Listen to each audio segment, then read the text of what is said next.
morning, or depending when you're watching this, good afternoon, good evening, or good night. My name's Ross, and as always told out of Roserade, so today we're continuing our look at all of the interesting cards from the upcoming Ultra Prism expansion. Today, ladies and gentlemen, it is the turn of Roserade. Now, I've always had a little bit of a soft spot for Roserade in the Pokemon trading card game. Back when I played my Empoleon deck, I was a huge fan of the Empoleon from Dark Explorers. I played Roserade. Roserade was a really good card. It allowed you, when you evolved up, to search for any card. It's basically like the new Herdia card. Although really it was any card from your deck rather than an item card from your discard, so it was a fair bit better than Herdia. I liked this old Roserade. Question is, can this new Roserade carry on the legacy of the old one? It's not quite as good. If it was, it probably would have had a video a little while ago, but it is kind of cool. It is kind of interesting. We are going to talk about it. I suppose I should mention that Forest of Giant Plants has been rotated, which is annoying, well, and banned and expanded, because, you know, always nice when you can just have a turn 1, stage 1 grass Pokemon. You can always use Wally, but let's face it, a little bit over the top, to be perfectly honest with you. Being a grass Pokemon does mean you're hitting weakness against Lycanroc, which is seeing more and more play at the moment. Weakness to fire is a bit of an annoyance with Volcanion running around.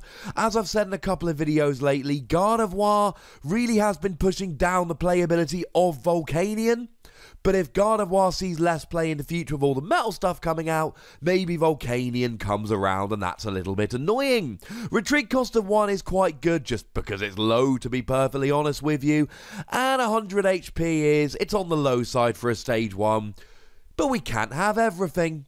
The good news is that being a grass Pokemon, you do get access to the Venusaur from Shining Legends, which has the amazing Jungle Totem ability, which says that all of your grass energy, basic grass energy, not stuff like Rainbow, will count double when they are attached to one of your Pokemon. That is incredibly nice. It could help a little bit. So there's 2 attacks on Roserade, and they're both kind of cool. The first one for a single grass energy, and long-time viewers will know I am a big fan of single energy attacks. Switch one of your opponent's bench Pokemon with their active. The new active Pokemon is now poisoned. This is kind of cool. It's like a Lysander. As an attack, you get to choose which Pokemon you bring active, but you get to poison them at the same time. This is not a winning the game kind of attack. This is a buying a turn or 2 kind of attack. But we often talk about Pokemon where we say, well, you're just a little bit short. You're 10, 20 damage short of the KO. And I often suggest using the promo Tapu Koko to make up that little bit of extra damage. Well, this is another option we've got here. Let's say you can only do 150 damage, but you want to KO a Tapu Lele. You can use a Roserade to drag it into the active. Poison puts 10 damage between turns, so it takes 10 damage after your turn, 10 damage after theirs, and then when it comes back to your turn, Tapu Lele's only got 150 HP remaining, and you can get the KO. So not only do you do a bit of extra damage, but it's kind of like your Guzma replacement as well. The thing is, nowadays everyone's playing Guzma, and Guzma acts as a switch as well as a Lysander. That means more people are going to have outs for this kind of stuff. And the other card that is seeing an awful lot of play in an awful lot of decks at the moment is Ace Roller. Which means, and this really hurts, cards like Roserade. And I know I've mentioned this in a couple of videos lately, but it's true. Any cards that rely on 2-hit KOs and relying on stuff like Poison, much harder to use nowadays. Back in the day, everyone was playing Lysander. And there were decks out there that would only use Floatstone and wouldn't play any actual switching cards whatsoever. But those days are gone.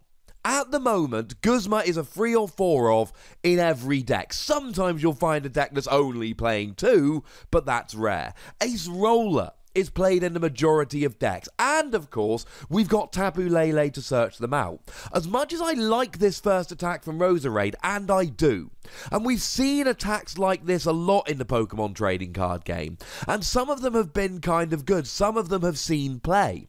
I've got to just mention that with the amount of people at the moment that are playing Ace Roller and the amount of people that are playing Guzma, cards like this are a lot less effective than they would have been a year ago or 2 years ago, which is a bit of an issue. Although, as a quick fun little side note, I was trying to think, because there was a card that had this kind of attack that did see play. I believe it was the Carnivine from Dark Explorers, which had the exact same attack as this. Although, while doing a little bit of research, there was also the Carnivine from Triumphant, which did drag a Pokemon in the active but didn't poison, and the newer Carnivine from Shining Legends, which has the exact same attack again. Drag into the active and they're poisoned, which in and of itself is kind of cool. Apparently, even though this particular attack is on a Roserade, this is a very Carnivine kind of attack. But arguably the more exciting attack here is the second attack. For a grass colorless, now it does mean that you can't use double colorless, but remember you can use Venusaur, more on that in a moment. 100 damage, and you may choose any number of grass energy attached to your Pokemon and move them to your other Pokemon in any way that you like.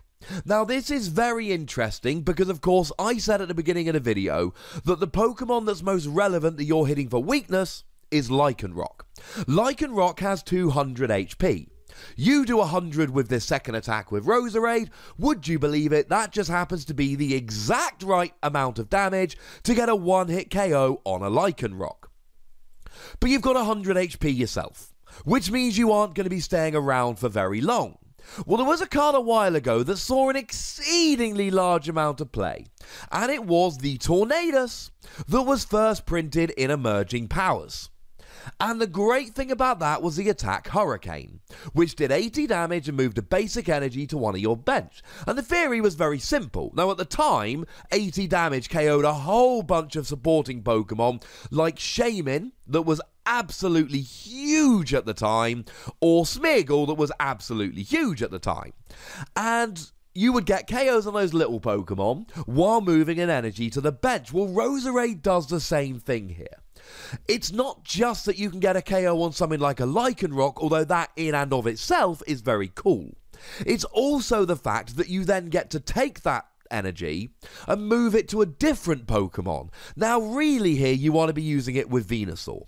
Then you've got 2 energy on there rather than 3. It's much easier to get going because 3 different energy attachments is quite a bit. You've then got 2 energy. You're doing 100 damage, and then hopefully you've got some Shining Genesect on the bench. So maybe you move 2 energy onto 1 Shining Genesect, maybe you move 1 energy onto each of 2 Shining Genesect on the bench, ready to use a Gaia Blaster attack in the future. The key is, you're getting a nice KO here, and you're moving the energy to the bench so that if your opponent KOs the Roserade, you're not losing the energy. Meaning they either take a single prize KO and don't really worsen your board state at all, or they play a Guzma and then they've had to play a Guzma in order to take a KO, which I for one am absolutely fine with. It is a lot better with Venusaur than without Venusaur. But if you take something like a Shining Genesect with 2 energy on, assuming that they're both basic and you've got a Venusaur out, will do 130. But then if it gets KO'd, you lose all the energy. Whereas Roserade with essentially 2 basic energy on will do 100, which is less and it's a stage 1, not a basic. But you then don't lose that energy. There is reasons to play this, not to mention, let's go back to the first attack, sometimes dragging a Pokemon into the active and leaving it poisoned is really big. Let's face it, I keep talking about Buzzwole lately. A lot of Buzzwole decks play a single copy of Regirock, because Regirock is really good. It means you do an extra 10 damage of all of your attacks. But Regirock has a huge HP. And although some Lycanroc decks are choosing to play a whole bunch of Guzma, I've seen plenty of Lycanroc decks that are going, look, I'm just going to use Lycanroc's ability to grab a Pokemon out the active. But then, of course, they've still played that one of Regirock that's so popular nowadays, you can take advantage of this. I think Roserade is a decent tech, and I'm giving it 3 Wassies. Maybe that's a little bit generous, but I'm okay with that. I think this is a good card, which is a decent tech in grass decks. It's not amazing. It's not a card around which you're going to build an entire deck. But what you may well do is put a 1-1 or a 2-2 line when you're playing grass decks anyway, and use it because both the attacks could be good, and in that context, I think this is a pretty fun card. But as always, ladies and gentlemen, I want to know from you guys. Tell me what you think about this card in the comment section. Go nuts! Be nice. Make sure you like this video, subscribe to this channel, follow me on Twitter at The Wassie, and Twitch for some live action at twitch.tv/PTCGRadio. If you want to support the channel, get some bonus podcasts and so on, you can do so by going to patreon.com/PTCGRadio. But by far the most important thing, as always, is to look after yourselves until next time. Thank you very much for watching. My name's Ross, and you've been watching PTCG Radio.